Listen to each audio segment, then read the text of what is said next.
seorang pria berinisial IBGW digerebek oleh istrinya yang berprofesi sebagai notaris saat kedapatan sekamar dengan wanita idaman lain di kos elit Diva Lestari Guest House, Jalan Tukat Batanghari 12, 8 Panjer Denpasar Selatan, Senin 20 Juni pukul 22.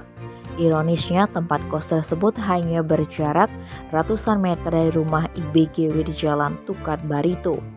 Informasi yang dihimpun koran ini, masalah bermula dari istri IBGW melaporkan dugaan persinahan suaminya ke Polsek Denpasar Selatan.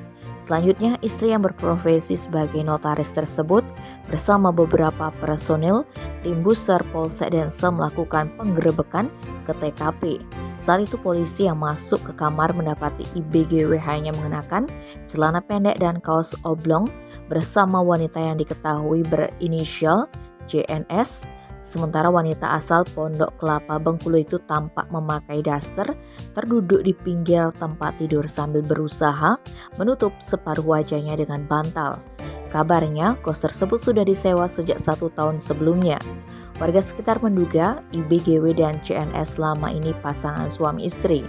Kedua terlapor dibawa ke Mapolsek Densel untuk dimintai keterangan. Kapolsek Denpasar Selatan Kompol Imade Teja Dwi Permana mengatakan status lelaki dan perempuan yang digerebek masih terlapor. Langkah selanjutnya polisi masih menunggu hasil visum. Tim Bali Express melaporkan.